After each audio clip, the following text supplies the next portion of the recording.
Assalamualaikum warahmatullahi wabarakatuh. Good morning, good evening, good afternoon, everyone. Welcome to Zoom Talk series, Quranic Studies in Indonesia, organized by International Qur'anic Studies Association and Indonesian Qur'anic Studies Association. Thank you for joining us. Our speaker today is Dr. Munirul Ikhwan. Mas Munir is an assistant professor at the graduate program at UIN Sunan Kalijaga State Islamic University, Yogyakarta. He obtained his BA in Tafsir from Al-Azhar, and then he went to Leiden, writing a master thesis on Abu Zaid. He did his PhD at Freiburg University under the supervision of Professor Johanna. Mas Munir has published a number of journal articles and book chapters on the study of the Quran and Tafsir and Indonesian Islam. Recently, he involved in a research project on the future trajectories of Indonesian Muslim youth between Islamism and cosmopolitanism. However, today he's not going to talk about that. Rather, he's going to share his most recent research with us on the discourse, the Quran as discourse, language, revelation, and power. Mas Munir, we are really looking forward to listening to your talk. Thank you very much, Lien, for your kind introduction. Shall I share? Yeah. Oh, yeah. Okay. Yes, it's an honor for me to share my research on Quran, and thanks to the invitation, IQSA and AIAT. And my topic today is about the Quran as discourse, language, revelation, and power. So let me share my PowerPoint. So it's the topic of my presentation today. And actually, my study, this study pays attention to some conclusion from several previous studies that put an emphasis on the unique linguistic structure of the Quran. The Quran has been seen to constitute literature for itself without any real predecessor nor successor. It expresses its message within certain linguistic structure, a structure that maintains unique relation with its contemporary modes of public communication, namely poetic and rhymed utterance. And this study also takes into consideration Muslim conception of the Quran as God's revelation, as the Quran itself claims to be so. And by revelation, I mean that it brings together two horizons, the horizons of pre-Islamic Arab culture on the one hand, and the horizon of the people of the book on the other. It corresponds to the idea of inspired, eloquent utterance by the pre-Islamic Arab poets and soothsayers on the one hand, and the divinely revealed religious book on the other. And in Muslim society, the Quran is often seen as a divinely paradigmatic, pivotal text around which humanly religious texts are produced to impose certain moral standards. So this paper views that the Quran has been paradigmatic utterance, if not text, since its early years of emergence. It was recited during public and private rituals, and more importantly, it constituted an important voice among many, which was involved and participated in religious and moral conversations of late antique Arabia. In other words, the Quran was in constant dialogue with the text of all the religious traditions. It formed and shaped public discourse and was involved in contest of divining the common good. So the study applies pre-canonical reading of the Quran and examines how the Quran formed its discourse to govern the minds and the conducts of its first audience, and why it eventually proposed Arab or Islamic monotheism as a path toward the realization of the common good.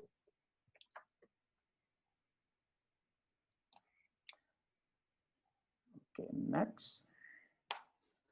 So the study situated the Quran within the context of the emerging public sphere in late antique Arabia, as best represented by the institution of Haram lands, which gave the Quran a perfect formative ground to participate in the debates on issues that become public concerns among the Arabs.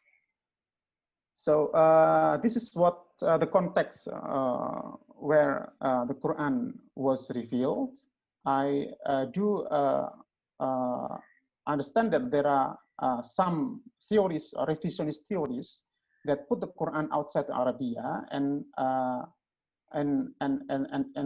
that say that its emergence was after 1 century or 2 centuries after the Prophet Muhammad, but these revisionist theories also are challenged by many recent studies that still put the Quran within the context of the Arabian Peninsula. So let me start with the social and cultural transformation in Arabia. Economic and life transformation was taking place in Arabia when the Quran emerged.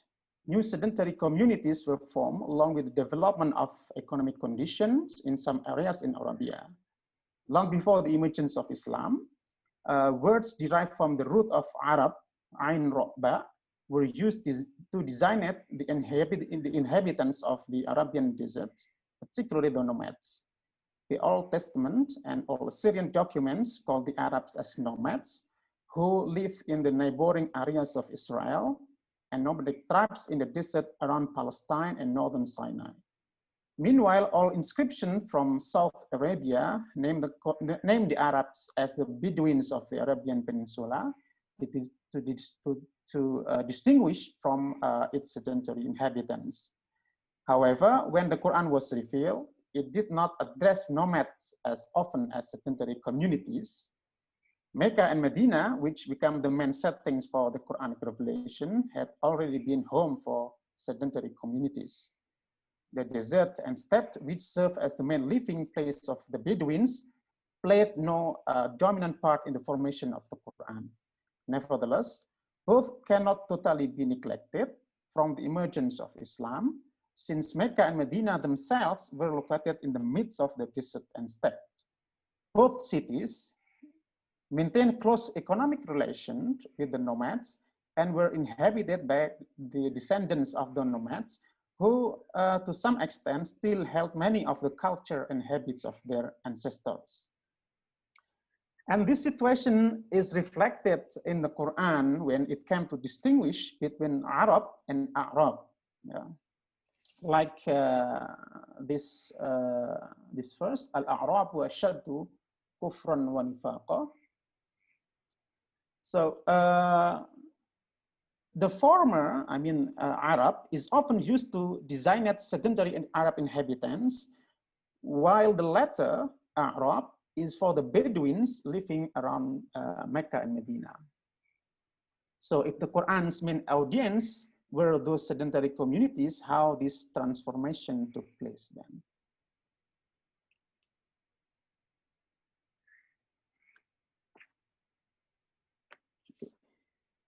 A nomadic style of life depended mostly on the product of steppe and for camel herding.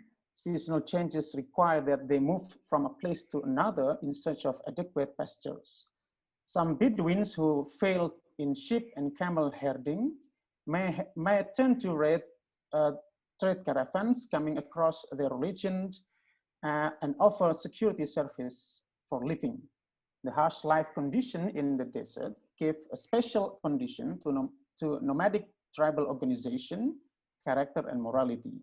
Solidarity and loyalty became the most important basis of tribal organization. Individuals were measured up by their bravery, generosity, solidarity, and loyalty to their tribe. Loyalty and solidarity were shown by commitment to aid members of a tribe in a situation of either being oppressors or oppressed ones. These moral codes determine their political and social position within the tribe. Islamic sources mention that before the emergence of Islam, Mecca had become a financial trade center in Arabia after successfully acquiring the remains of Yemeni trade. However, the rise of Meccan economy brought about some fundamental changes in social, political, and cultural life in the city.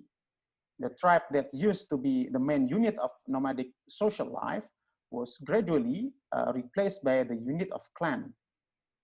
And the flux of wealth into certain members of Meccan Quraysh clans gave rise to client-patron relationship, which sometimes challenged and replaced the position of kinship.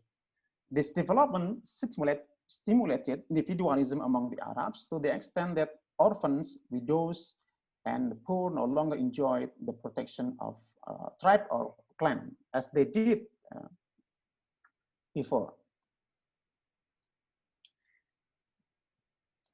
And social and cultural transformation in Arabia also explains the emergence of Hanifs, who felt discontent with the current situation and saw that something had gone wrong in their society. Hanifs, as Islamic sources depict, lived in a more ascetic way, stood against the practices of idols worshipping, and declared the unlawfulness of wine consumption. They were in search of a religion of their perceived forefather, Abraham.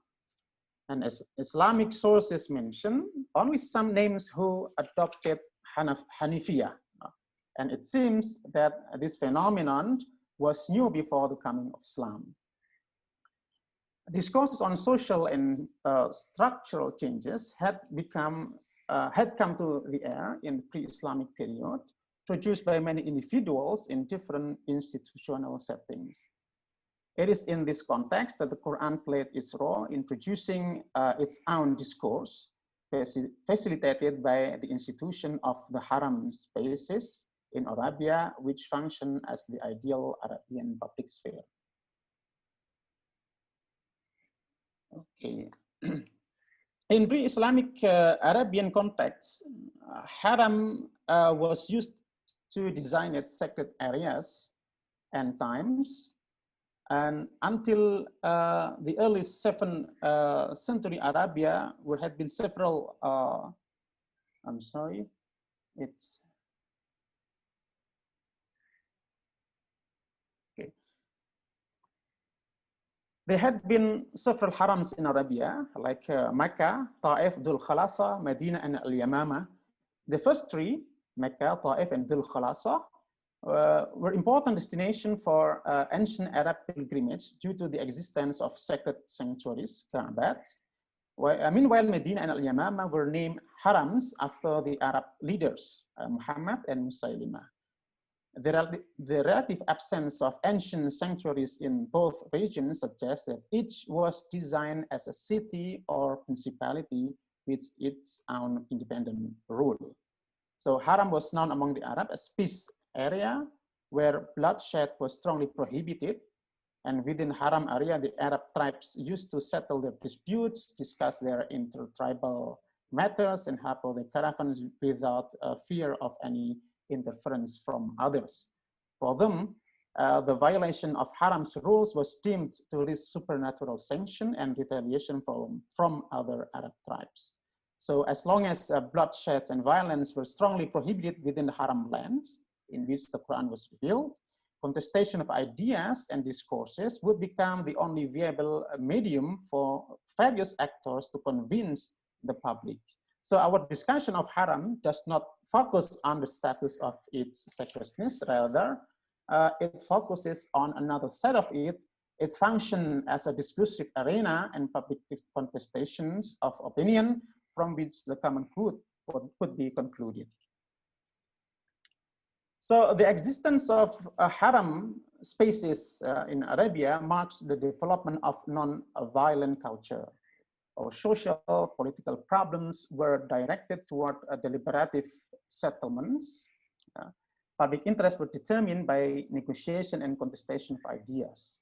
So apart from Arab leaders, there were agents who contributed to forming public opinions with different kinds of emphasis and orientation, like Kahin, or Soothsayer, Sha'ir, and Nabi. So in pre-Islamic times, the poet or sha'ir held a high social position in Arabia. For the Arabs, the verses uttered by a poet could exert a psychological impact on the minds of the audience. Impressive verse by a poet were believed to have come impossibly from a human. A poet therefore must have been possessed or inspired by jinn so that he was able to produce such high quality of words. For this reason, high quality of words uttered by famous poets were read and propagated within a tribe and beyond. So in this regard, the poet can be seen as the influencer of public opinion. Political leaders of a tribe used to have a good relationship with the tribe's poets in order to secure public opinion. With increasing economy in Mecca before the rise of Islam, some wealthy clans hire poets to exert public opinion for their interest. And the position of soothsayer also important to highlight in pre-Islamic Arab context. The soothsayer was believed to have the ability to foretell or interpret events. He or she became a reference regarding difficult matters such as undertaking a journey, making an alliance, and deciding war. He also served a religious functions as a custodian of a shrine within a sacred land, where he not only maintained the shrine itself, but also supervised sacrifices. Pre-Islamic Arabs used to appoint soothsayer as a judge who settled their disputes. As soothsaying is a serious position, pre-Islamic Arabs believed that a soothsayer must receive revelation as well. So living within a society with a tradition of rhyme words, a soothsayer also produced rhyme impressive words, saja, to deliver foretelling. With such a social and cultural position, the soothsayer might definitely play some role in forming public opinion. So this is an example how a soothsayer express his or her foretelling. This is a female soothsayer. واللوح الخافق والليل الغاسق والصباح الشارق. So in general, it resembles the saja of a Qur'anic chapter, والسماء والطارق وما أدراك ما الطارق, etc. Meanwhile, Nabi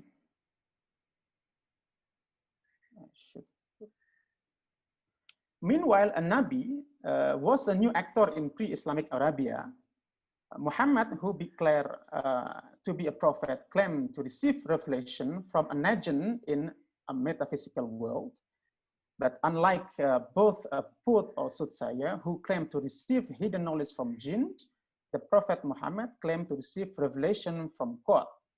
While the poet and soothsayer produce rhyme words called poem or soothsaying rhymes respectively, the Prophet Muhammad introduced rhyme and prosaic words called the Quran, which not only come to challenge the literary monument of pre-Islamic poetry, but also the religious authority of the biblical tradition.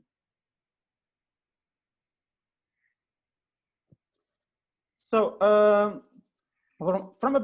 from above discussion, we understand that the rhyme utterance was the most effective medium of public communication in the Arab context.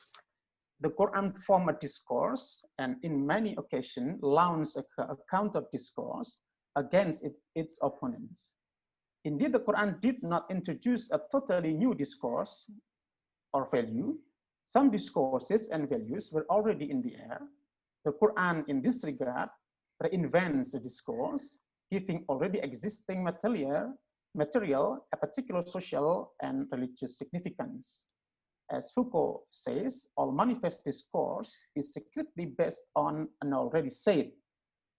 By the discourse, I mean how the Quran introduced a language of talking and a way of representing particular kind of knowledge about a particular topic. So by doing so, it was actively, the Quran was actively involved in the competition and contest of the interpretation of the common good, the control of the institution that produced this common good, and the way how the common good was best realized. To form its discourse, the Quran not only reflected the Arab vision of the world, but also discussed and reinterpreted both the biblical tradition and pre-Islamic Arabian culture that had been available and familiar among its first audience. And both provided the Quran with rich material to form discourse and to orient its audience toward its intended message. In this regard, the biblical tradition and pre-Islamic culture, as Anglican argues, is not the essential other of Islam, rather a vast space of debate and an epistemic underpinning from which the Quran emerged. And rhetoric was the main instrument of the Quranic discourse. The Quran adopts and modifies the rhetorical styles common among the Arabs, and in some cases resembles the biblical rhetoric. The Quranic rhetoric, which lies in the intersection between pre-Islamic and biblical backgrounds, can be explained from the characteristic of Semitic rhetoric, which is, as Michel Kuipers observes, found on the principle of symmetry, be it manifest in repetition, synonym, antithesis, assonance, or paronymy.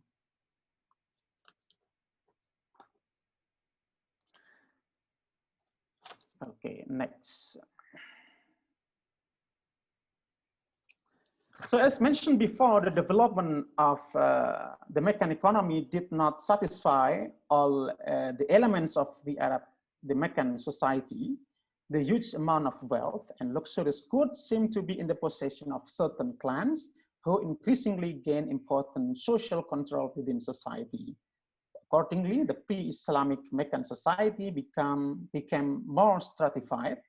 The society consisted of at least three social classes: the children or abna, the slaves or abid, and the freedmen and clients or mawali. And orphans, widows, as mentioned before, did not enjoy the protection of the tribe and their clan anymore, as the tribal custom of solidarity faded away. So social justice in this regard is among the main issues featured in the early years of Quranic revelation. The Quran not only interfered the Arabs' way of thinking regarding God and human relation, but also criticized the lifestyle and exploiting behaviors of the Meccan rich.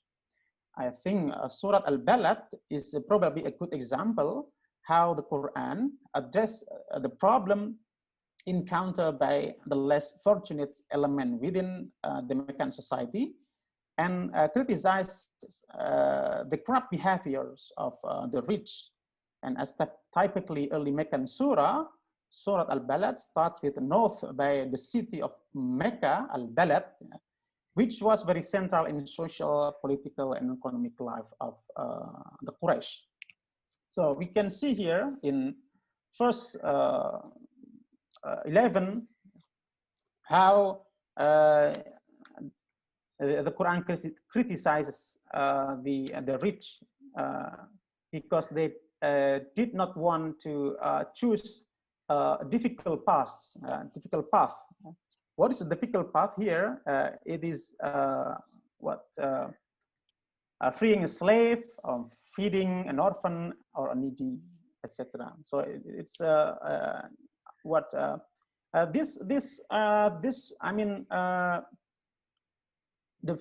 fading away of solidarity was seen against the old values of tribal solidarity. So the Quran reinvented or revived the discourse by recalling the old tradition to criticize the individualism in Meccan society due to the fluke of economy around certain wealthy families in Mecca. So and the emergence of Hanif, it is also important to highlight, was partly motivated by individual discontent, as mentioned before, toward the current social situation in Arabia. And monotheism was not new in Arabia. It was already in the air, and the Quran walked along with the wind of monotheism in this regard. However, Islamic monotheism in its beginning was not stable yet.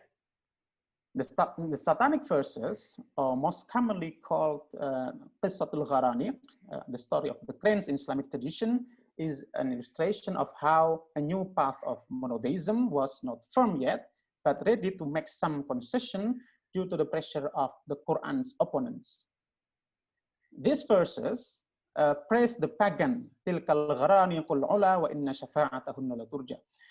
These verses praise the pagan deities and acknowledge the power to intercede, to bring shafa'ah, to give shafa'ah.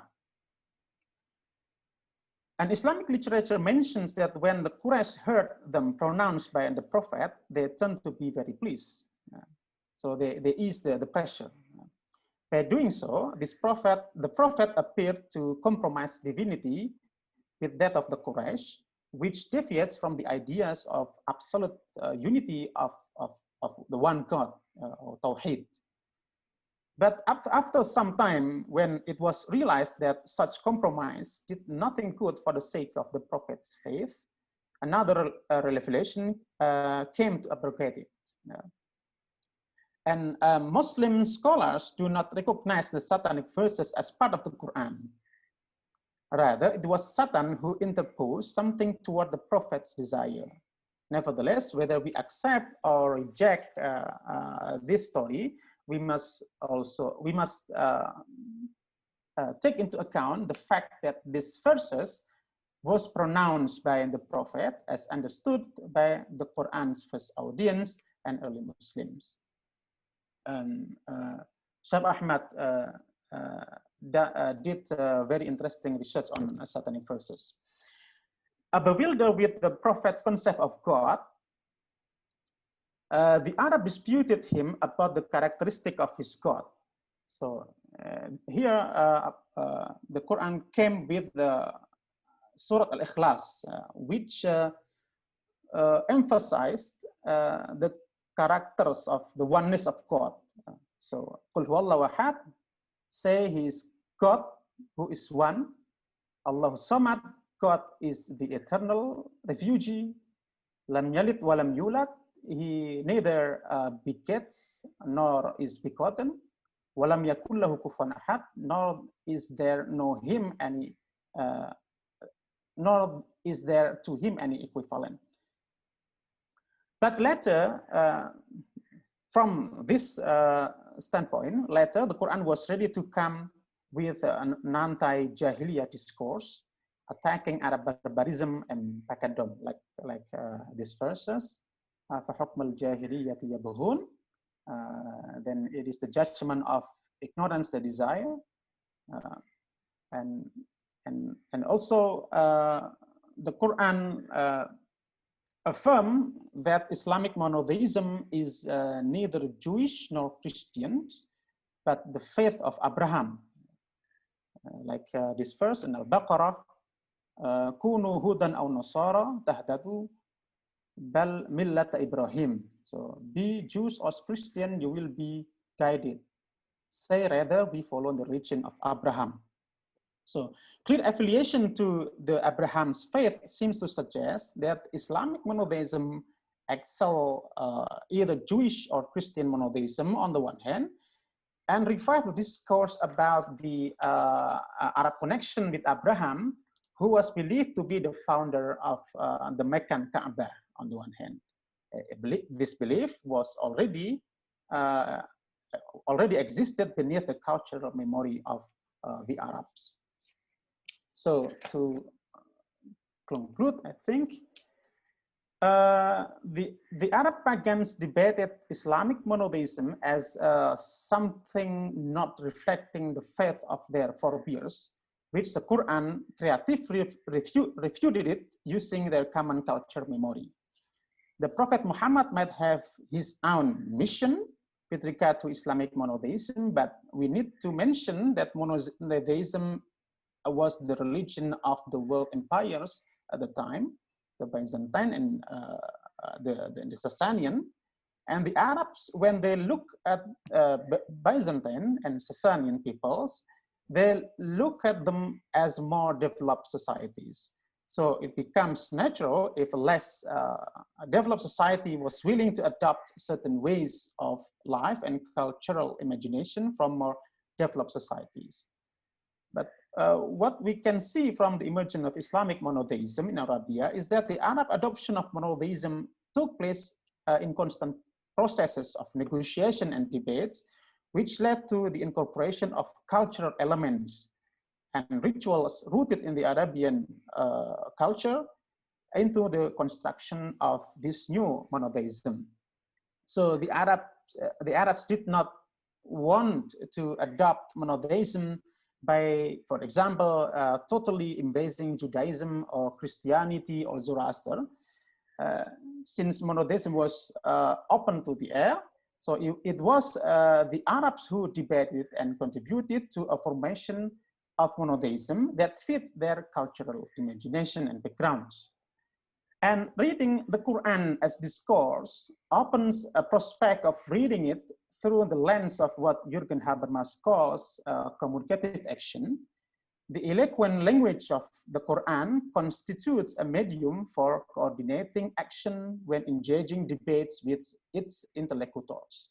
So the Quran came with the idea of rationality in this regard, which is based on intersubjective relation with its first audience, a condition that feature of validity of truth seems and trigger the effectiveness of actions.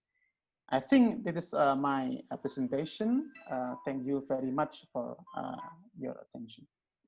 And thank you so much everyone for joining in. We are very much looking forward to seeing all of you again next week. Next week, we are going to have a talk delivered by Pak Irfan Nurtawab, and the topic is the Quran in Javanese, complexity and controversies. We are looking forward to seeing all of you, and once again, thank you, Mas Munir, for sharing your research with us. Good morning, good evening, good afternoon. Assalamualaikum warahmatullahi wabarakatuh. See you next week, inshallah. Thank you. Thank you. Bye-bye. Thank you. Thank you. Thank you, Mas Munir. Thank you. I'm leaving.